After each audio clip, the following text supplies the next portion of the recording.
In a secluded Taoist temple, Anxia was raised from infancy, having been abandoned as a baby. Under the guidance of his master, he grew into a disciplined young man, trained in martial arts and Taoist traditions. One day, the master gathered all the monks and explained that the temple could no longer support everyone with its limited resources. To decide who would stay and who must leave, he commanded Anxia to fight each of his fellow monks.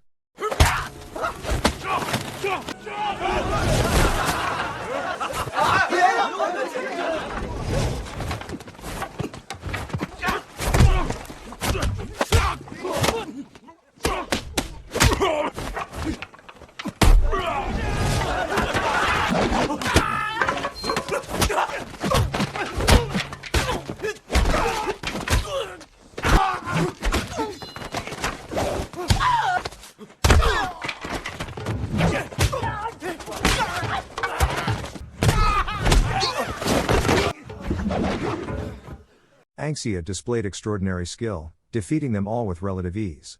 Yet to his surprise, victory did not secure his place in the temple, it marked his departure. His master explained that Anxia had now become strong enough to survive on his own and that it was time for him to experience the outside world. When Anxia finally set foot in the city, he was quickly overwhelmed by its bustling energy. He did not even understand how to cross a busy street. Cars raced past him, but with his martial arts reflexes, he leapt, flipped, and dodged through traffic. His acrobatics amazed the crowd, and many stopped to admire him. Someone even tossed him a coin, but it was far too little to buy food. By nightfall, Anxia was starving. Then, he spotted Dr. Shui leaving a restaurant with a package of food. Desperation overtook him, and he stole the meal, sprinting away. Enraged, Dr. Shui pursued him through the streets on a bicycle. Their chase led them to a river, where Anxia narrowly escaped by jumping aside at the last moment. Shui toppled into the water, and despite their conflict, Anxia instinctively dove in to rescue him. Grateful for the young man's selflessness, Shui rewarded him with the food and, charmed by his naive honesty, invited Anxia to live with him as an apprentice. Dr. Shui lived with his wife, Mrs. Shui, who showed little affection toward her husband and often spent her time with her brother-in-law. Still, she did not object to Anxia's presence. On the contrary, she enjoyed his playful antics during mealtimes. Working in the pharmacy, Anxia learned to assist with both medicine sales and patient care. His martial arts training unexpectedly helped him amuse restless children and distract patients from pain. At the end of each day, Dr. Shui paid him for his help. However, half of Dr. Shui's earnings were regularly spent on purchasing love tonics from his brother, Dao Rong, whose failing business was barely surviving. The only reason he purchased love tonics from Dao Rong was to help ease his brother's debts, though Dao Rong never appreciated the sacrifice. Later that night, Shui confessed to his wife that he worried deeply about his brother's reckless behavior but vowed never to give him another coin. He reassured her that she would never have to worry about money, revealing the secret stash of savings hidden behind the wardrobe wall. The following day, Anxia went to Dao Rong's shop for more tonic. From outside, he overheard noises that revealed Mrs. Shui was carrying on an affair with Dao Rong. Anxia chose not to tell Dr. Shui but later confronted Mrs. Shui directly. She coldly dismissed him, warning him not to interfere in her personal affairs.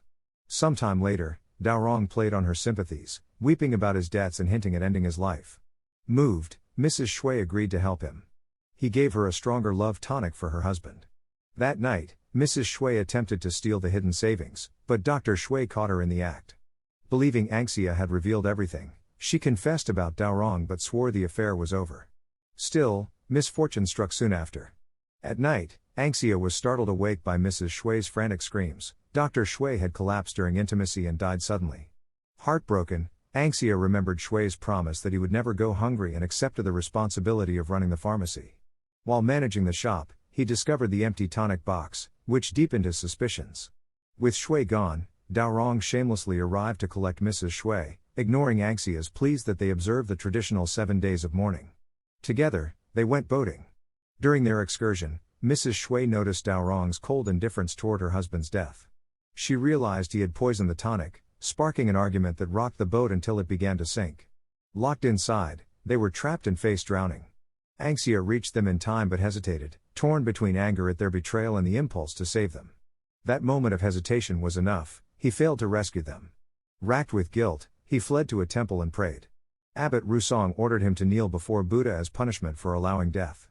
Following Buddhist tradition, Anxia knelt in repentance for 7 days until he collapsed from exhaustion, still uncertain whether he had been right or wrong. When Anxia returned to the pharmacy, he met Zhao, a martial arts student with a rare ability. He could destroy objects through walls with a special technique. Zhao came seeking medicine for his master, Peng, against whom he would soon fight. Intrigued, Anxia followed Zhao to watch the duel.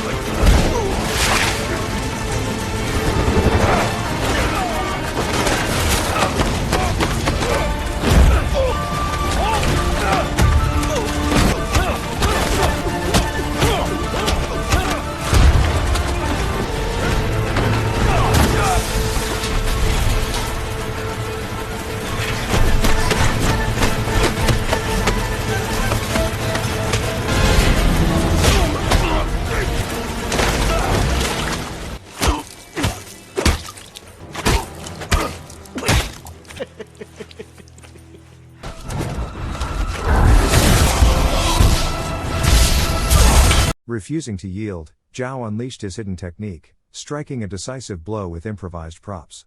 Though victorious, he admitted he had practiced the forbidden technique behind his master's back. Peng acknowledged his skill, declaring Zhao more talented than his own son and naming him heir to the school. However, as Zhao left, Peng treacherously struck him down with an umbrella, killing him to ensure his son inherited leadership instead. The next day, Peng's son Quasi came to Anxia's shop for medicine, carrying meat to cook. They shared a meal, but the meat was laced with a hallucinogenic poison. Both suffered swollen faces and terrifying visions, including Anxia's hallucination of Mrs. Shui. Seeking escape, they decided to drink, but lacking money, they attempted to steal a temple donation box. There, Monk Shui confronted them, swiftly defeating them and leaving them humiliated. Quasi fled in fear, but Anxia remained, bowing in apology and begging Shui to teach him. Shui refused. The next morning, Quasi told Peng about the encounter. Recognizing the monk as his former training partner, Peng grew uneasy. Meanwhile, Anxia returned to beg Shui again, proving his sincerity by sweeping the temple. Shui corrected him, demonstrating that even sweeping must be performed with discipline and focus. Later, Anxia asked Shui to share his story. Shui explained that when their master died, he named Shui heir to the school, declaring Peng unworthy. Enraged, Peng fought Shui, forcing him to flee. Since then, Shui had awaited the right moment to restore what was lost. At that moment, Peng himself appeared, demanding the master's manual. Shui explained no such manual existed, though he had written his teachings in a notebook. He offered it to Peng in reconciliation, but Peng angrily threw it into the fire. Their disagreement erupted into a violent battle that tore the temple apart.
The duel raged until Peng pretended to retreat.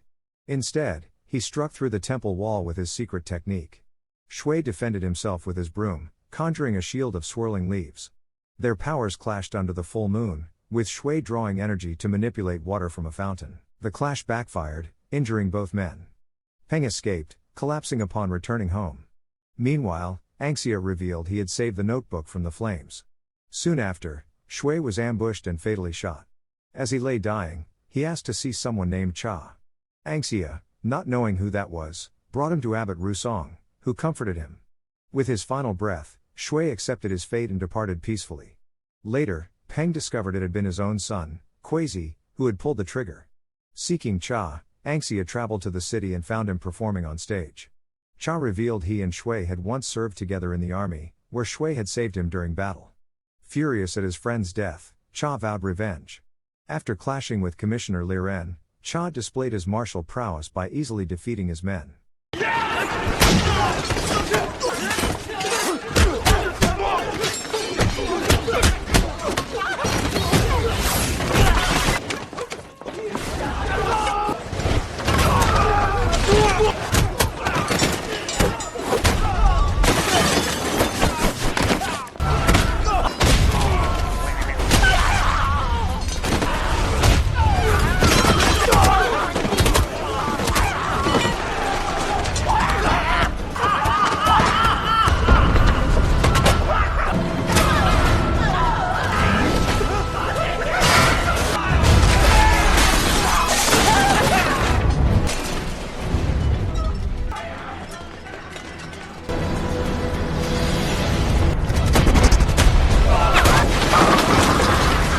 Liren joined forces with Peng, luring Cha into a trap.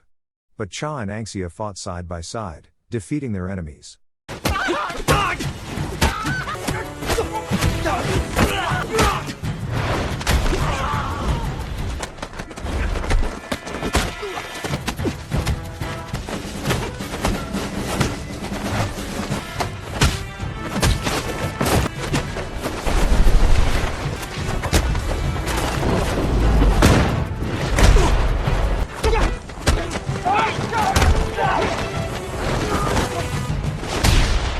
Cha then challenged Peng directly.